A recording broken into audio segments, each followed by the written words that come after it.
Ladies and gentlemen, we often think of confidence as loud. We picture the charismatic speaker, the one who dominates a room with their energy. But real confidence, true unshakable confidence, doesn't shout, it whispers. It's silent, yet it pulls people in like a magnet. Today I want to talk about the subtle, almost invisible signs of confidence that when embodied, don't just make you feel powerful, they make people feel safe around you. They make people want to listen to you, follow you, trust you, and here's the secret. It's not about being the loudest person in the room. It's about how you carry yourself when no one's watching. Let's explore 6 powerful traits that radiate this quiet confidence. There's an undeniable energy that surrounds a person who truly owns their space. Not the kind of energy that demands attention with loud gestures or overpowering words, but a quiet, unshakable presence that naturally draws people in. It's as if their very being sends out a signal saying, I am here and I am enough. They don't need to perform, to hustle for approval, or to constantly broadcast their importance. Their presence does the speaking. Think about the last time you were in a room with someone who didn't feel the need to fill every silence with chatter. They weren't scrolling through their phone or fidgeting in their chair. They were simply there, present, calm, grounded. And somehow in that stillness, they commanded more attention than anyone else. Why is that? Because true confidence doesn't claim her for validation. It resonates from within. Imagine you're at a business meeting. 2 people walk in. The first storms through the door, voice raised, slapping backs, cracking jokes, desperate to be noticed. They fill the air with their presence, but it feels performative, like they're trying too hard to mask a quiet insecurity. Then, a few moments later, the second person enters. They don't say much. A soft smile, steady eye contact, and they sit down with a calmness that seems to anchor the room. You can feel the difference, can't you? Your instincts trust the quiet one more, not because they're aloof, but because they're secure enough to not seek approval. They don't need to force the moment. They are the moment. Presence is not about puffing up your chest or taking up physical space.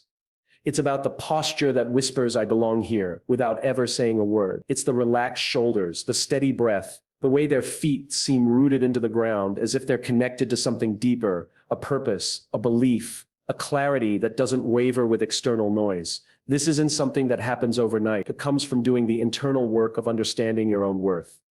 People often confuse presence with charisma, thinking they need to be more extroverted or entertaining to be noticed. But presence isn't about performing. It's about authenticity. And authenticity isn't loud. It's felt. Have you ever noticed how in moments of silence, the most secure people aren't uncomfortable? They don't rush to fill the gaps with nervous jokes or small talk. They allow silence to breathe because they understand that in those quiet moments, their true essence can be felt. Silence becomes a canvas on which their presence is painted. And people lean in not because they are forced to, but because they are intrigued. It's the difference between needing attention and commanding respect. One is fleeting, the other is lasting. A person who owns their space doesn't need a spotlight. They are the spotlight. They understand that confidence isn't something you project.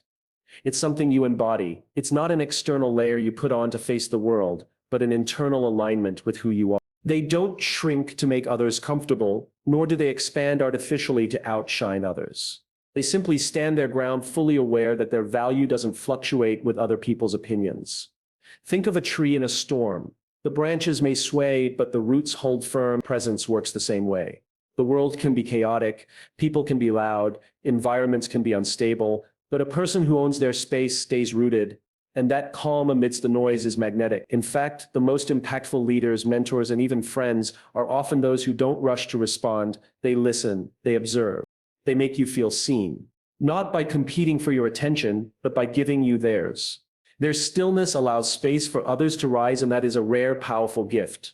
Presence is also deeply tied to self-awareness. When you are clear about your values, your strengths, and yes, even your flaws, you no longer feel the need to seek external validation.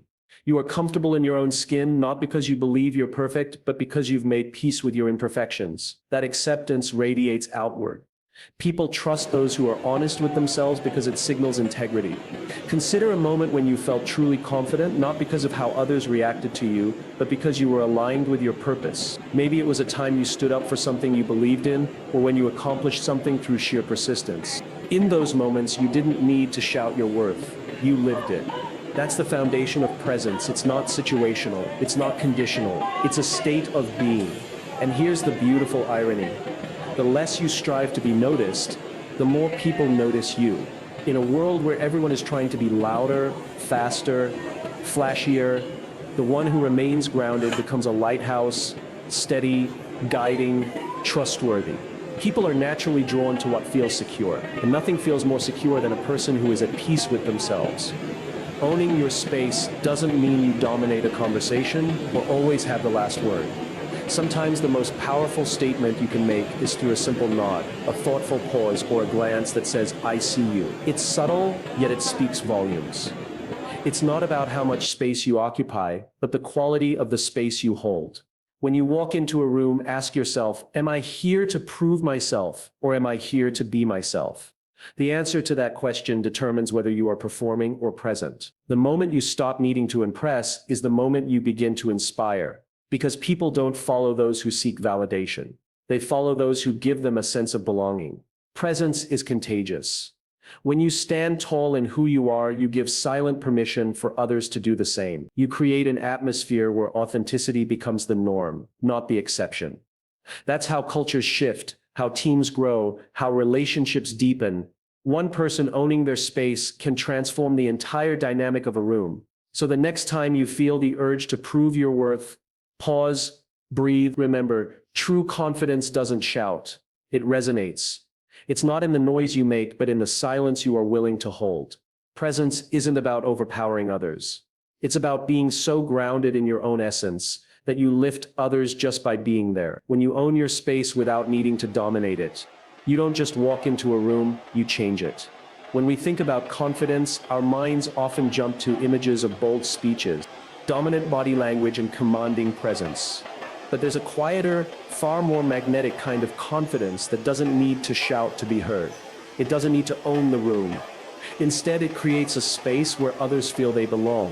This kind of confidence is built on listening more than speaking. And yet, in a world obsessed with making noise, deep listening has become a rare and precious gift. Have you ever had a conversation with someone who made you feel like you were the only person that mattered in that moment? They weren't glancing at their phone. They weren't thinking about what to say next, and they weren't waiting for a gap to jump in with their own story. They were simply with you, fully present, fully engaged. That kind of attention feels extraordinary because it's so uncommon, and ironically, it's those who are most secure in themselves who are able to offer it. The need to constantly prove ourselves is an exhausting loop. Many people approach conversations like a performance, an opportunity to showcase their intelligence, their experiences, their opinions. There's this inner monologue that whispers, say something smart, be interesting, be impressive. But this compulsion often backfires. It builds walls instead of bridges. It creates distance rather than connection. Confident people don't fall into that trap because they understand something. Fundamental influence doesn't start with talking. Influence starts with listening. The kind of listening where you're not formulating a reply while the other person is speaking. The kind where you're not filtering their words through your own agenda. You're simply listening because you are genuinely curious about their world. Curiosity is a magnetic force. People are drawn to those who show a sincere interest in them. It's human nature. We all want to feel seen, heard, and valued. When someone offers us their full attention, we experience a deep sense of validation. We feel important, and the person who gave us that gift earns a unique place in our hearts. Not because they dazzled us with their words, but because they made us feel significant. The powerful paradox is that the more you listen, the more people will want to hear from you. The less you try to prove yourself, the more influence you gain. Why? Because people don't remember half of what you say, but they always remember how you made them feel. And being truly heard is one of the most affirming feelings a human being can experience. Listening is not passive. It's not just sitting there in silence while someone else speaks. True listening is active. It's leaning in. It's asking thoughtful questions that invite the other person to go deeper.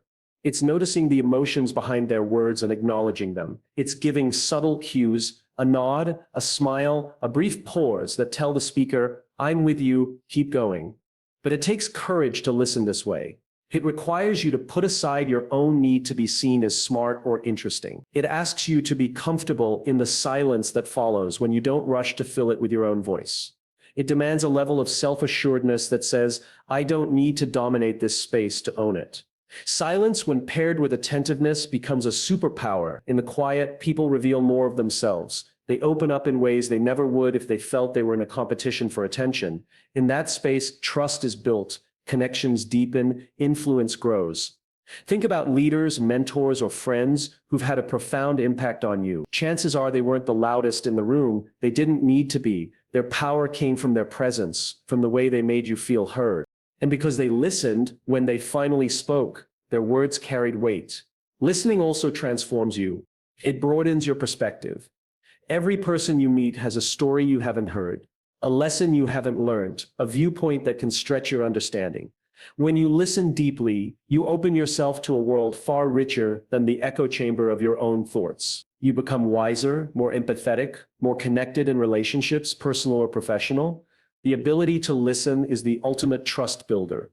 People crave to be understood, not analyzed. They want to be felt, not fixed. When you offer them that space, you become someone they are drawn to, someone they respect, and ultimately someone they follow.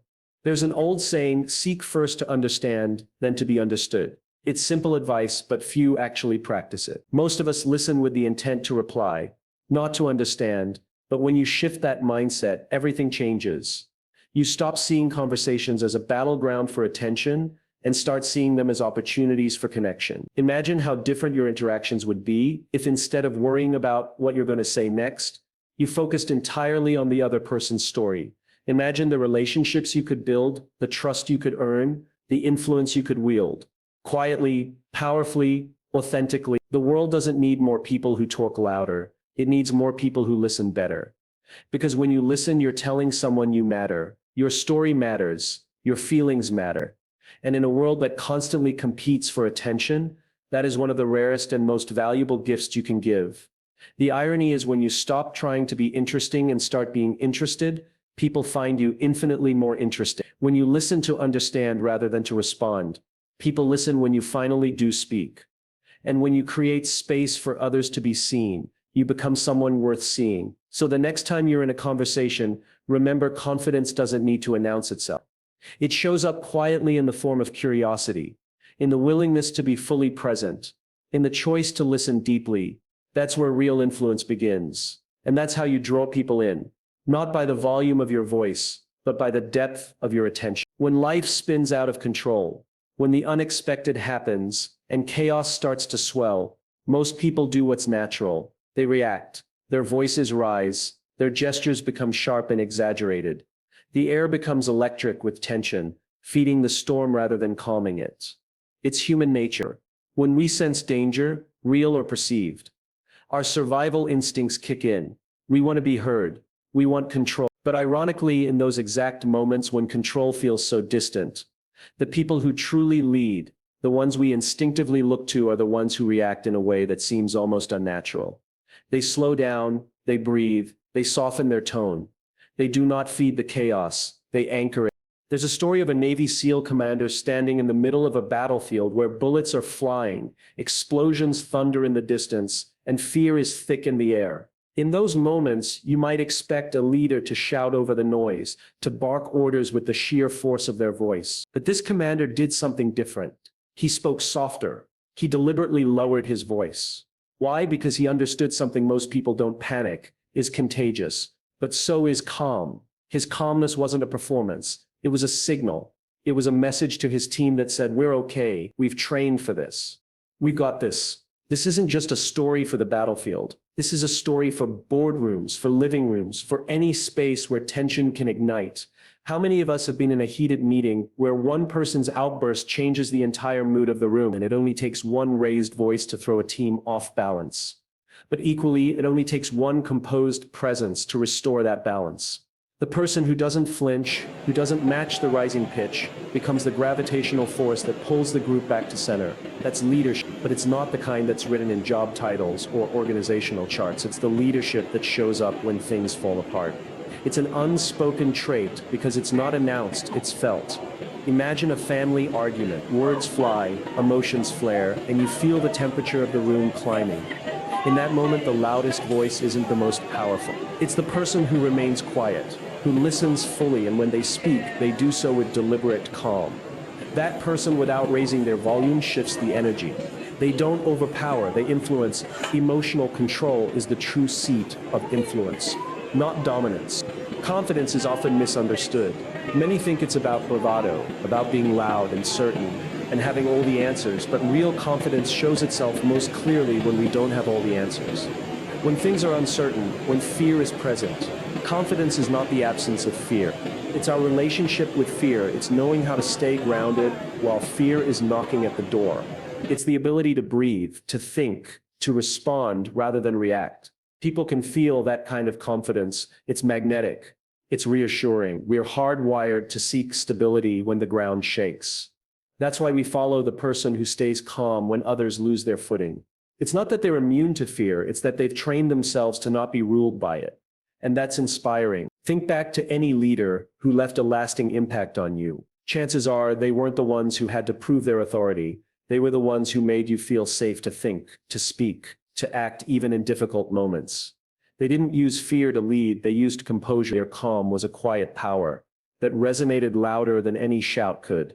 In our own lives, we have the same opportunity. Every conflict, every crisis, every chaotic moment is an invitation to be the calm, not to suppress emotions. That's not strength, but to channel them, to stay anchored, to be the steady hand on the wheel when the waves get rough. People don't remember who won the argument.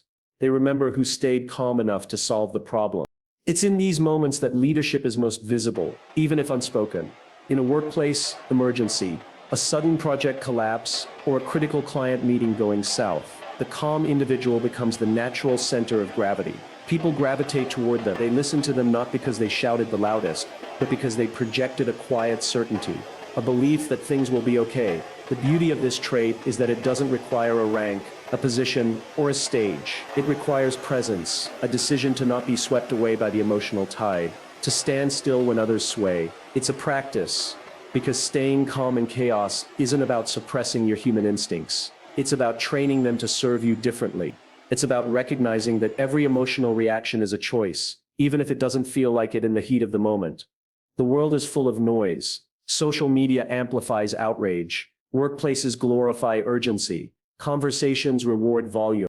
But true leadership whispers in the middle of that noise. It doesn't demand attention. It earns it. And it's not because of what is said, but how it's said with clarity, with poise, with an emotional steadiness that others can anchor to. There's a powerful shift that happens when we realize we don't need to control situations with force. We can lead by the energy we bring. Calm is not weakness. It's not passivity. It's the most active form of emotional intelligence. Because to stay calm when everything around you is chaotic takes awareness, discipline, and heart.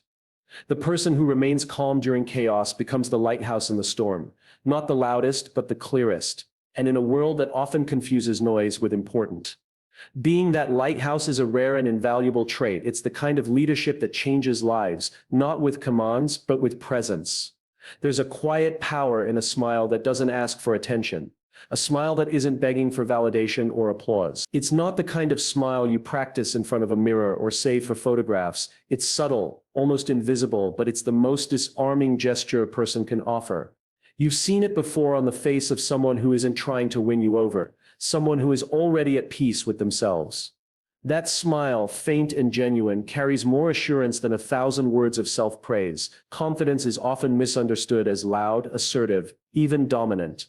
But in truth, real confidence is quiet. It shows up in micro-expressions that speak volumes without ever raising their voice. One of the most powerful of these is that effortless, unforced smile. The kind that appears when a person is fully present in the moment, not calculating how they're being perceived. It's not a mask to hide insecurity, nor is it a tool to manipulate a reaction. It's simply the outward reflection of someone who is deeply comfortable in their own skin. Think about the leaders you admire. Not the ones who perform leadership, but those who embody it. They walk into a room and don't feel the need to command it. They don't flash overly rehearsed smiles at every person they pass. Instead, they carry a quiet calm and ease that makes others breathe a little easier in their presence. Their smile is a small gesture that says, "I see you. I'm here with you." It's a human connection, not a performance. We live in a world where approval is often mistaken for connection. Social media rewards wide grins, polished personas, and curated images. But people are starving for authenticity. They're tired of the exaggerated smiles that scream, "Please like me." True confidence doesn't beg to be liked. It creates a safe space where others can let their guard down.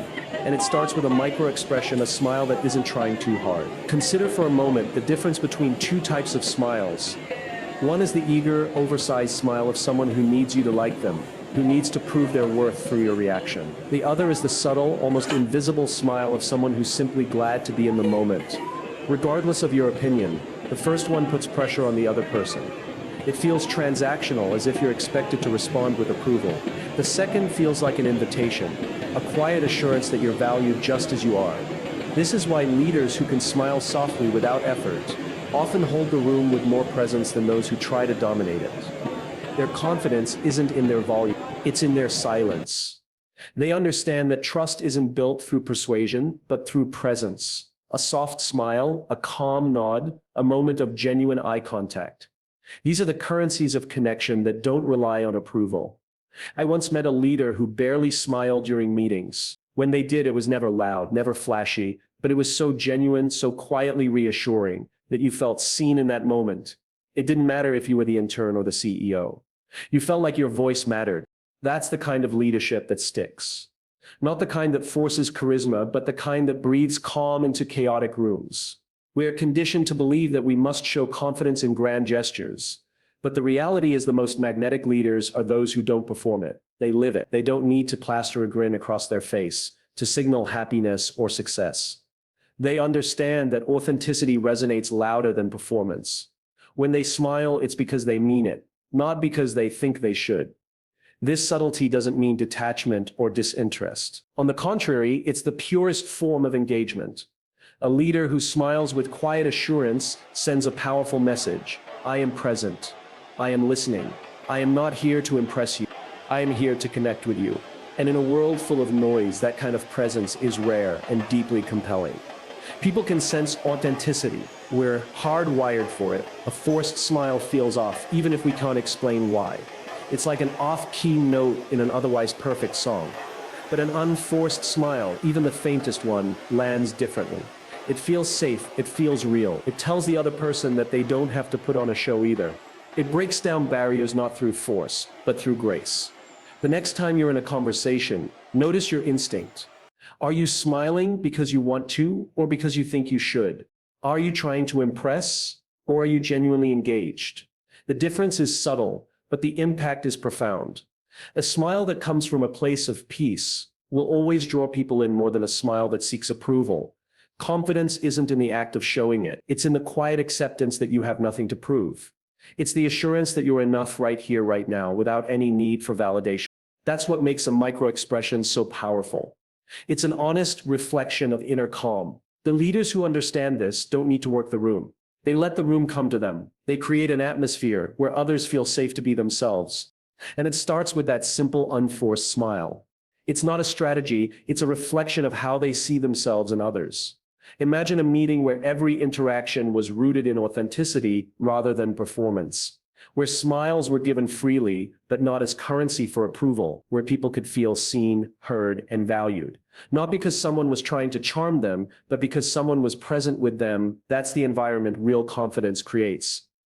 This is why the most magnetic people aren't always the loudest, the most outgoing, or the most flamboyant. They're often the ones who are simply comfortable in silence. They don't need to fill every gap with words or smiles. They understand that the most powerful connections are built not in what you say, but in how you make others feel. And often that feeling begins with a smile that isn't forced. It's small, it's subtle, but it's profound, because in that fleeting moment, you're telling the world, I'm okay with who I am. And when people feel that, they start believing it about themselves too.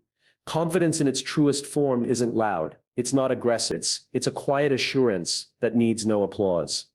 And sometimes it's best expressed not in grand speeches, but in a micro-expression. A soft, knowing smile that asks for nothing but gives everything. There's a beautiful power in saying less. It's subtle, almost invisible, yet it holds the room captive. In a world that moves fast, where people rush to fill silences, where opinions fly like arrows in every direction, those who know their worth can afford to slow down. They understand that silence, when used right, is not a void, it's a canvas. You see, the moment we feel the urge to explain ourselves, to add justifications, to pile on reasons why we believe what we believe, we are in a way chipping away at our own authority. It's not that explanations are bad, it's that over-explaining reveals an insecurity, a fear that our message alone isn't enough. It's like giving someone a beautifully wrapped gift and then panicking, opening it for them, and explaining why it's a good gift, just in case they don't get it.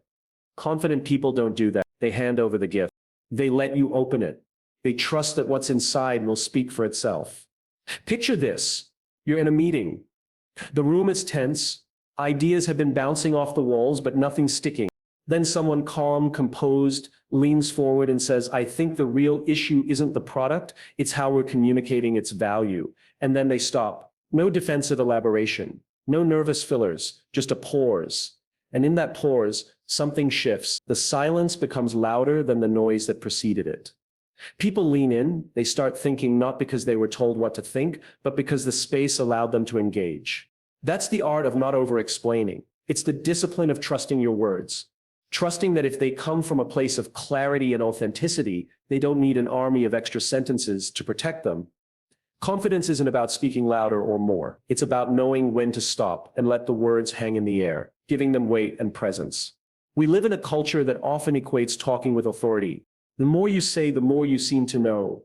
But real leaders, those who command respect without demanding it, understand that brevity can be the strongest statement. They recognize that their value doesn't lie in their ability to dominate a conversation, but in their ability to shape it, to influence the undercurrents of thought with carefully chosen words. Silence, after all, is not emptiness, it's potential. It's the space where your words take root in someone else's mind. It's in that quiet moment after you've made a statement where people aren't distracted by your next sentence, but are instead reflecting on what you just said. That reflection is where influence begins. But why do so many of us struggle with this? Why is it so hard to simply state our point and let it breathe? The answer is vulnerability. Speaking less requires you to be okay with the possibility of being misunderstood. It requires you to be comfortable with not controlling every aspect of how your message is received. That's scary. It feels safer to explain, to clarify, to defend. But the paradox is the more you explain, the less powerful your message becomes. The more you defend it, the more it seems like it needs defending. True confidence is saying, here's what I believe, and allowing the silence to carry the rest. It's understanding that people don't need to be convinced in the moment. Sometimes the most impactful ideas are the ones that linger, that people wrestle with quietly after the conversation is over. I once watched a leader handle a heated debate in a room full of strong personalities. Voices were raised, egos were flaring, and then amidst the chaos, she stood up calmly, said, "We need to prioritize our people over the process," and then sat back down. That's it. She didn't follow up with bullet points. She didn't cushion it with disclaimers. She trusted the simplicity of her statement. And what happened next was remarkable. The noise died down. People started to consider, not react, but consider. That's the power of not over-explaining. There's a discipline in restraint. In a world of constant noise, restraint is magnetic. It signals that you don't need to prove yourself because your value is inherent. It shows that you trust your audience to think, to engage, to meet you halfway. This approach isn't about arrogance. It's not about withholding information. It's about clarity. When you're clear on your message, you don't dilute it with excess. You understand that less is not less. It's focused, it's intentional, it's strong. Think about the last time someone's words stuck with you. Was it because they went on for 5 minutes explaining why their point mattered? Or was it because they said something simple, something clear, and then paused, giving you the space to feel its impact? Chances are it was the latter. We remember the pauses. We remember the moments when someone's conviction was so clear that they didn't need to fill the silence. They knew their words would do the work. And that's what we aspire to communicate with such clarity and confidence that we can step back and let our message breathe. It's a mindset shift. Moving from the need to be heard to the desire to be understood. And understanding doesn't always come from more words. It comes from better ones. Words that are chosen, delivered, and then allowed to settle. So the next time you find yourself making a point, resist the urge to add just one more sentence. Resist the temptation to explain why you're right. Make your point. Pause. Trust that your message is enough. Trust that silence will do what over-explaining never can. It will give your words the space to resonate, to echo in the minds of those who are ready to hear them. And in that pause, you'll find the true essence of confidence. We live in a world obsessed with perfection. Everywhere we turn, people are curating images of flawless lives, flawless careers, flawless moments. Social media is a never-ending highlight reel of wins and achievements, carefully edited to hide the stumbles, the mistakes, and the quiet moments of doubt. And yet, ironically, it is not perfection that draws people in. It's not the glossy exteriors or the eloquent speeches. What pulls people closer, what builds a magnetic trust, is something far more human: authentic vulnerability. There is an extraordinary kind of strength in admitting that you don't have all the answers. It takes courage to stand in front of a team, a crowd, or even just one person and say, "I don't know." Those words, simple as they are, carry a weight most people are afraid to bear, because admitting a flaw feels like handing over power. We've been taught that competence is about having solutions, about being right. But in truth, real competence is about being honest when you're wrong. When a leader says, "I made a mistake," and they say it without flinching, without drowning in self-pity, they unlock something powerful. They are not looking for sympathy. They are not throwing themselves under the bus for dramatic effect. They are not using humor to mask their discomfort. They're standing in the open, fully aware of their imperfection, and they are owning it. No shields, no deflection, just presence. It's a paradox. By exposing a flaw, they reveal their greatest strength. Because true confidence is not about invincibility, it's about resilience. It's about knowing that a mistake does not define your worth. It's a moment, not an identity, when you can say, "That was my oversight and here's how I'll fix it." You're not weakening your position, you're solidifying it. People don't follow leaders because they are perfect. They follow them because they are real. Think about the last time someone owned up to a mistake in front of you with absolute sincerity. Remember how it felt? You didn't lose respect for them. On the contrary, your respect deepened because that kind of honesty is rare. It's refreshing. It cuts through the noise. We are so used to hearing excuses, spin and sugar-coated explanations that when someone simply tells the truth, it almost shocks us into attention. Authentic vulnerability doesn't need a spotlight. It doesn't perform. It doesn't dramatize. It's quiet. It's calm. It's the person in a meeting who doesn't speak until they have something meaningful to contribute. And when they do, they're not afraid to say, "I'm not certain, but here's my perspective." That kind of humility doesn't shrink a person's presence. It amplifies it. Because we trust people who are comfortable being seen as they are, not as they wish to be perceived. But make no mistake, there's a fine line between vulnerability and self-deprecation. Self-deprecation is insecurity in disguise. It's when people put themselves down, hoping others will lift them up. It's fishing for compliments, masking anxiety with a joke at one's own expense. That's not confidence. That's a plea for validation. Authentic vulnerability, on the other hand, is a quiet certainty. It's the understanding that your worth isn't diminished by your flaws. You don't need to belittle yourself to be relatable. You don't need to apologize for existing. You simply need to show up as you are and trust that being real is enough. In professional settings, this kind of vulnerability is a superpower. Imagine a CEO standing before their company after a failed product launch saying, "We missed the mark. Here's what we learned, and here's what we're going to do differently." No finger pointing, no sugarcoating, just clarity. That moment, though born from failure, becomes a cornerstone of trust. Because the people in the room know this is someone who will tell the truth even when it's uncomfortable. And it's not just leaders. This applies to every one of us. In relationships, in friendships, in everyday conversations. When we let go of the armor, when we stop performing and start connecting, we create space for real relationships to grow. The people around us feel safer, safer to speak up, safer to be honest. Because vulnerability is contagious. When you show up with it, you give others permission to do the same. The irony is that while many people fear that admitting a flaw will expose them, it actually liberates them. The energy it takes to maintain a facade of perfection is exhausting. It creates distance. But when you release that burden and say, "I don't have it all figured out," you invite collaboration. You invite support. You turn a monologue into a dialogue. In a culture obsessed with certainty and control, choosing to embrace your humanity becomes an act of quiet rebellion. It says, "I'm not here to impress you with how flawless I am. I'm here to connect with you in our shared imperfections." That's a connection that's unbreakable because it's not built on an image, it's built on truth. Owning your flaws isn't about giving up, it's about growing up. It's recognizing that every mistake is a lesson. Every misstep is a step forward. If you're willing to learn, it's about trading the exhausting chase for perfection for the fulfilling journey of progress. People don't remember the leaders who never stumbled. They remember the ones who stumbled and kept going, who got up, dusted off, and invited everyone to learn from the fall. In the end, silent confidence isn't loud because it doesn't need to be. It doesn't demand attention. It earns it through authenticity, through presence, through the quiet courage of saying, here's where I fell, and here's how I'll rise. And that is the kind of confidence that draws people in. Not with noise, but with truth. Confidence isn't about being louder. It's about being truer. When you own your space, listen deeply, stay calm under pressure, smile with ease, speak with simplicity, and embrace your imperfections. You don't just inspire admiration, you create connection. Because people aren't drawn to the loudest voice. They're drawn to the quiet strength that whispers, I'm enough. And you are too. And that is the kind of confidence that doesn't just draw people in, it stays with them.